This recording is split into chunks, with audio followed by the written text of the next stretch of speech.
جی دیکھیے، جو اعلانیہ مقاصد انہوں نے ڈکلیئر کیے تھے اس جنگ کے داخلے کے وقت، اس وقت تک ان تینوں مقصدوں میں سے کوئی بھی مقصد جو ہے وہ نیتن یاہو حاصل نہیں کر سکے، اور اس کے بعد ایک فرسٹریشن کی کیفیت ان کے اندر پائی جا رہی ہے، اور اس فرسٹریشن کے اندر جو ہے اس وقت اس حد تک یعنی اضافہ ہو چکا ہے کہ وہ یعنی جو عالمی اس وقت رد عمل ہے اس کو بھی اپنے خاطر میں نہیں لا رہے۔ یہی وجہ ہے کہ ان کے بڑے ہی قریبی اتحادی برطانیہ تک نے اسرائیل کے اندر جو اسلحہ سپلائی کے حوالے سے 350 لائسنسز تھے، اس میں سے 30 ایسے لائسنس کے جن کے بارے میں خدشہ ظاہر کیا جا رہا تھا کہ اسرائیل شاید انہیں جو عالمی جنگی قوانین ہیں اس کے برخلاف، ان اصولوں کے برخلاف جو ہے وہ استعمال کر سکتا ہے، اور ایسی صورت میں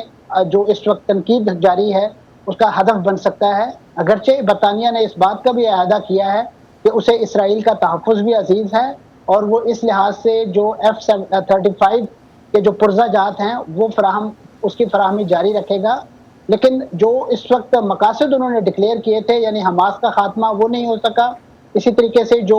بارڈر ایریاز ہیں غزہ اسٹرپ کے ساتھ یہودی بستیاں، اس پر بھی حملے آج بھی جاری ہیں، اور قیدیوں کی رہائی کا معاملہ تو یقیناً سب کے سامنے ہے کہ اس وقت تک ان کی رہائی کے حوالے سے جو کوششیں کی جا رہی ہیں وہ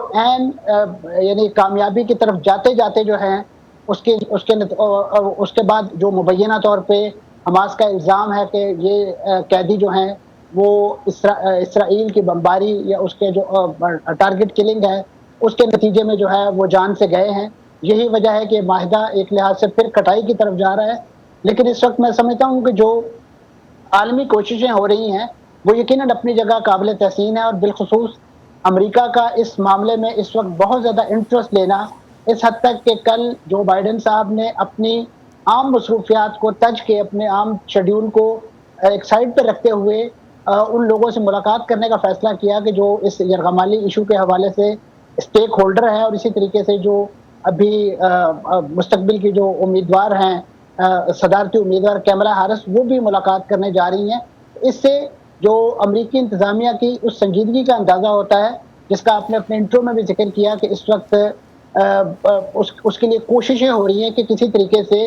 جنگ بندی کا معاہدہ ہو، اور اس کے نتیجے میں جو یرغمالیوں کی محفوظ رہائی جو ہے وہ ممکن بنائی جا سکے۔ منصور، یہ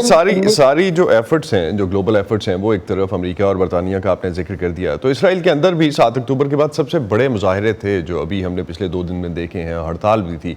اسرائیل کی حکومت اس کو بھی سیریس لے رہی ہے؟ کیا اس کا اثر پڑ رہا ہے اس پہ کوئی؟ یہ یقیناً اس وقت جو ایک کولیشن گورنمنٹ اسرائیل کے اندر ہے وہ سیاسی اعتبار سے کوئی بہت زیادہ اسٹرانگ نہیں سمجھی جاتی۔ ماضی میں بھی اسی نوعیت کا ایک ایفرٹ ہوئی تھی کہ جس میں جو اپوزیشن لیڈر ہیں یائر لیپڈ، انہوں نے آفر کی تھی کہ آپ جنگ بندی کا معاہدہ کریں، ہم آپ کی حکومت کو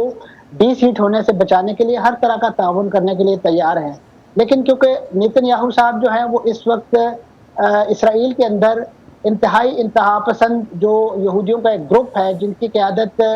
سموٹرچ اور اسی طریقے سے ایتمار بن گویر جیسے اسرائیلی کابینہ میں شامل وزراء کرتے ہیں، ان کے ہاتھوں لٹرلی یرغمال بنے ہوئے ہیں، اور وہ تو ان کیا ہم یہ کہہ کی سکتے ہیں کہ ملک کی جو داخلی سیاست ہے اس کی وجہ سے اسرائیل اس جنگ کو جاری رکھے ہوئے ہے؟